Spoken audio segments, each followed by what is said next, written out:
It should come as no surprise that we all face obstacles when we're trying to get lean. Some obstacles are definitely bigger than others. For some people, lack of time may be their obstacle. Maybe they work long hours, they've got young kids who are involved in extracurricular activities, so they find it tough to fit in the activities they want to do to get lean and to prepare nutrient-rich meals that are going to help them get lean. For other people, they may work in sales, and a big part of their job is entertaining clients, bringing them out to lunch and dinner, and they have a tough time resisting the temptations, especially when their clients are like twisting their arm. Come on, just have another drink with me. Have some of these fries with me. Let's share a big, huge platter of nachos here. So it can be very challenging for them to stick with their diet protocol.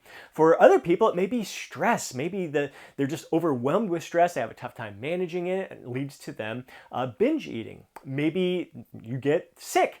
Maybe you deal with an injury. Maybe it's late night snacking. There's all different kinds of obstacles that we are faced with. I would be interested to hear what some of the obstacles you've been facing with lately. So please take a moment to share them down in the comment section below.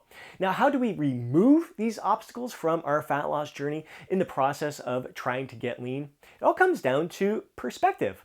For a lot of people, when they face an obstacle, they just kind of fester in the problem. They're just focused on, holy smokes, like how dare this obstacle get in my way? This always seems to freaking happen. Why do I always face these kind of challenges here? Now, I want to ask you, like kind of a little, I guess, metaphorically speaking here, like if you have this bucket list road trip that you've been planning for years and years and years, you're driving along, you're super excited. Next thing you know, there's a big boulder in the middle of the road. There's no way you can get around this boulder. Do you just like stop and stare at this boulder and go, God damn it, like, why is this boulder here? Why does this boulder have to ruin my trip? This was years in the making. That trip is ruined now. I'm not going to get this experience. Who knows if I'm ever going to get this opportunity again? Days go by, you're staring at this rock, kicking it. Like, I can't freaking believe it. This goddamn rock. I just had this plan all this time. You're just focused, getting more and more anger, more and more built up frustration about this stupid rock that's in the middle of the road. So is that what you're going to do for days on end, just making it worse and worse and worse and beating yourself up for all the decisions that you made in this process? I should have gone maybe a week earlier, it would have been better, and you start playing all these scenarios in your mind. It's amazing how we can suffer so much more in our mind than we ever will in reality. Or do you look at that rock and go, God damn it, rock got in my way. You get a little pissed off for a minute there, then take a deep breath and you find an alternate route. And what happens if that alternate route happens to be scenic, like a gorgeous landscape, winding roads? You see like gazelles hopping along the road there, bald eagles swooping down, and you're like, so present and grounded in the moment. You've been dealing with a lot of stress lately, and here like the stress is melted away. You're like, holy smokes, this is absolutely freaking incredible. And you realize like, wow, a lot of these people who go to this destination spot, this bucket list road trip that you're on, usually look for the most direct route. They're in a hurry, they just want to get there. And you're like, this is a highlight of the trip to me. Like the road getting there, this winding road to get there has been magical for me. And then next thing you know, every trip that you plan afterwards, you're not looking for the most direct route. You're looking for the scenic routes that are going to offer even more great opportunities for you to see your surroundings, to live the adventure, to bring even greater joy to your life rather than just hustling from point A to point B. So in that case, was that boulder an obstacle? Or was that boulder, did it happen for a reason? Did it allow you to grow from that experience and lead to even greater opportunities down the road? Now, you may have heard of the Stoic philosophy, The Obstacle is the Way. Great book by Ryan Holiday. Highly recommend you either read it or listen to the audiobook. Absolutely fantastic. One of my favorite philosophies there, because the obstacle itself, like so many people, will fester in it. It's kind of like the relentless focus solution there. Yeah, relentless solutions focus, where like most people do dwell on the problems. They focus all their attention on the negative thoughts, whereas like the solution focused people are like, all right, they give themselves a minute to focus on the problem. Like, all right, what's the solution? Like, what do I do now to move myself forward? So when you do that, like the obstacle becomes the way to your personal growth. You're learning and growing from that experience. Now, for myself personally, in my journey here, like right now, I'm at a point where sometimes I'm faced with temptations all the time, and there's times where I don't even consider it giving into it because I'll see that temptation like, oh, what a great opportunity to enjoy this carrot cake right now. I freaking love carrot cake. It's one of my favorite things. I'm just going to have a small little portion of it. I'm going to eat it to the point of satisfaction. If I think I went a little bit over my calories for the day, I'm not tracking calories, but if I think I have a good idea that I ate a little bit more today, I consumed a little bit more than I typically would, I'll just eat a little bit less tomorrow. I make up for that. And I savor every bite of that carrot cake. I don't like go, a carrot cake, oh my God. I was doing so good on my diet. Now I see this carrot cake. Oh, I can't believe this always happens to me. Every time I'm doing so well on my diet, some sort of temptation comes in. Screw it. I'm just going to eat this entire carrot cake rather than just a slice of it. And then like looking around, oh my God, ice cream. I'm going to have some of that now and chips and just screw it. Like I screwed up my diet anyways. I'll start again tomorrow. I'll start again Monday. So it's a whole different perspective in those chances. So like I said, I no longer eat to the point of feeling stuffed. Like I haven't been stuffed in about 6 years. And a part of that was that learning experience. Like I was well aware of every Friday night going out with the guys, faced with huge temptations, alcohol, a huge spread of food. I had a very difficult time resisting those temptations. And every time I told myself, you know what, I'm not going to have anything. I'm going to not eat anything there. I'm not going to drink. I'm just going to be good. It was just too difficult for me. So I'm like, all right, I'm going to make that my treat day, my cheat day. And I just banked extra calories to enjoy that. But then when I found from that experience after a couple of years as having this heightened sense of awareness, like overeating on that one day just isn't comfortable to me. Like I'd go home at night, I'd be full, bloated, stuffed, uncomfortable. I'd sleep like crap. I'd had acid reflux. My digestive system would be out of whack the next day. I feel sluggish the next day. Just wasn't good. And then because of that, I have to really like deprive myself for the next 6 days in order to kind of make up for that, kind of balance things out. It works for some people, but I didn't like that feeling of being full and bloated and uncomfortable. I'm like, I never want to feel like that again. So like, how can I just learn to eat to that point of satisfaction, like really savor every bite rather than just shoveling it down. Like I don't want to, part of it was avoiding the pain. I'm like, I know I'd get to that point. I'm like, I got to push this away. I don't want to feel that discomfort anymore. So that was a big thing. And then it's like taking my time chewing, maybe drinking some water in between, enjoying the conversations I'm with. I'm like, wow, it's so much more rewarding just eating to the point of satisfaction and realizing that anything beyond that point of satisfaction didn't provide me any greater joy. So it was a learned experience for me that took a long time for me to get here. It took all those obstacles, being faced with all those temptations along the way, caving into it from time to time.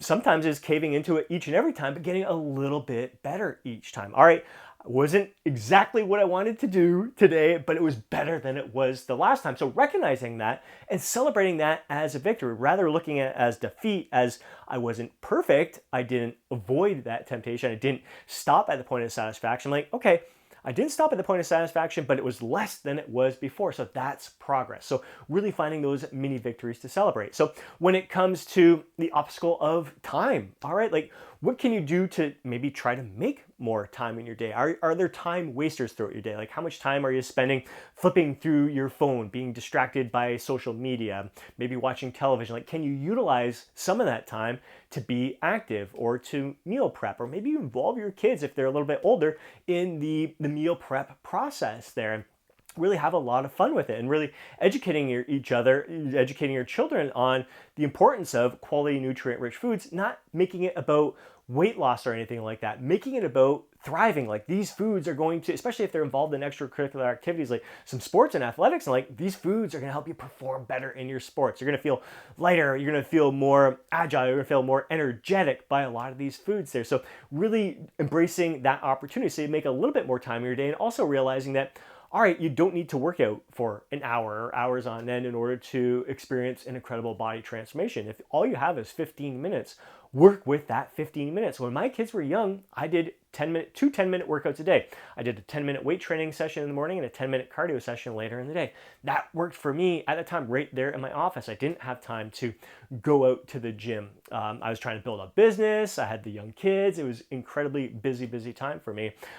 So that worked for me. I found a way. Lack of time was an obstacle, but I worked with it, and it was a great eye-opening experience. And to see, because I was working out at home, my kids were young, I got videos of my daughter, 3 years old, doing burpees with me and doing dumbbell shoulder presses on the stability ball. Like absolutely makes my day. And to see both my kids into working out right now themselves and loving it, having a passion, especially my daughter. It's not about fat loss or anything like that. She wants to get jacked, like seeing her fascinated with her body and muscles and everything. Like that makes my day. That obstacle of lack of time presented that opportunity for me to train in front of my children so they could see me. If I was working at the gym, they wouldn't see me working out. So that led to that great experience with my kids, seeing me, getting them involved in the process, them feeling the energy from it, them having a positive experience from that, and that carrying over into their everyday life. So if your job is sales and you're out all the time, maybe you can plan ahead to the restaurants, go to places where you can maybe order like a blackened salmon and some veggies and some rice, and you really enjoy like a delicious freaking meal. Like that's a perfect bro meal right there. And maybe you decide, I'm gonna have a drink, like one drink with them, and that's going to be it. Or maybe you decide, I'm not gonna have a drink. This is me right now. I don't need to drink alcohol just because everyone else is drinking. Yeah, you're gonna get questions. Yeah, you're gonna get people twisting your arm, but you gotta be true to yourself. You're doing this for you. They're not living in your body. You're living in your body. So you want to feel your best. You want to do what's in your best interest. And who knows, maybe your decisions, your choices are going to have a positive impact on the people around them. There is, I guess I don't need to drink either here. I was going to drink because you were going to drink, but now I guess we don't have to. And it ends up being a good thing for them. If you're dealing with stress and that's leading to binge eating experiences, this is a great opportunity. You can just dwell on the stress. I'm so freaking stressed. Or you can try to find ways to manage that stress, getting out for walks, maybe working in a little bit of meditation, maybe sleep. Maybe sleep has really been lacking in your life. So before you go to bed, you do a little brain dump. You get everything out of your mind so you're not going to bed stressed and it's not occupying your mind. You're able to get a better sleep, which is going to help you manage your stress. And maybe just journaling in general. There's a lot of different things you can do. Maybe practice yoga. Do different techniques that are going to calm your mind and help you manage that stress. And maybe part of it is getting professional help as well. So there's lots of opportunities for you to learn from the stressful situation and learn to manage that stress a lot better. When it comes to late night snacking, maybe you just don't have those foods in the house. Like for myself personally, you could have, if you wanted something like beef jerky, hard-boiled eggs, smoked salmon slices. I always put like spicy mustard on there, even some like sun-dried tomatoes, like a nice little treat there. Pickles, I love pickles in the evening as well. Something that's lower in calories, maybe higher in protein, or just decide like enough is enough. Like I can cut cold turkey rather than snacking right now. I'm just gonna go to bed, or maybe I'll do some stretching instead. I'll get out for a walk instead. Do something that's going to serve your body better. If you're sick, it's an opportunity to chill. Like you don't have to go get anyone else sick, like missing, realizing, you know what, there's more to my life than getting to the gym every single day and doing all this. Like my body needs a break from time to time. I'm going to do what's in my body's best interest, which is allowing it to fully recover and heal so I can get back to the gym a lot sooner and just be the best version of myself rather than trying to push through it too hard and it just beating you down and causing that whatever illness to linger on a lot longer. Do low impact exercise. Just get out for a walk can be good. Just getting some blood flowing, do a little bit of gentle stretching, do some light activities that are going to serve you best in that moment. If you're dealing with an injury, say you've got a shoulder injury and it's very difficult to do upper body exercises, it's a great opportunity to do specialized training for your legs and vice versa. Maybe you tweak your knee and you can't do any kind of leg exercise. Maybe you can still do like single leg exercises on the one leg, or you just focus on some upper body specialized training. So there's always opportunity in that, an opportunity to learn about your body. How can I rehab this? What can I do to recover better from this and kind of maybe even prevent the injury to begin with in the future there. So these obstacles are always there to serve us, to learn and grow from the process. We need those obstacles. Like we should get excited every time that we are facing an obstacle, facing a challenge, because that's how we learn and grow. Without those obstacles being present, I wouldn't be where I'm at today. I wouldn't have learned through this process of being faced with all these temptations and now being able to handle those temptations a lot more. I wouldn't be learning about my body, what's best when it comes to the weight training there. I wouldn't have known, like I've had a few injuries in the past, usually involved with sports or something, and then that has a negative impact on my workout. So I have to find a way to work around it. I get excited, I'm like, oh wow, what a great opportunity to try something completely different. I've always wanted to do some specialized training. This forces me to do it right now. So really it's all about a shift in perspective. So if that obstacle is now viewed as a way to learn and grow and become the best version of yourself, it's no longer an obstacle. You just removed it. So not only is it the way, but it's just not an obstacle at all. It's actually there to help you get to your goal and to gain greater insight, greater joy from this overall experience. So I really hope you found value in this video here. I would love to hear your thoughts. So please take a moment to share them down in the comment section below. And again, let me know what obstacles you've been facing lately, what you've been doing to kind of work around those obstacles, how you have learned and grown from some of the obstacles that you faced in the past. I really would love to hear about your experiences there and share, learn and grow together here as a community, because that's really what this is all about.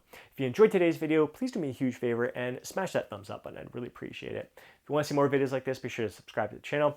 Hit that alert button so you're notified each time I upload a video. And if you know a fellow bro who would benefit from watching today's video, please do me a favor and share it with them. Before you go, don't forget to download your free guide, Lose Fat, Get Jacked. Have yourself an amazing day. I'll catch you in the next video.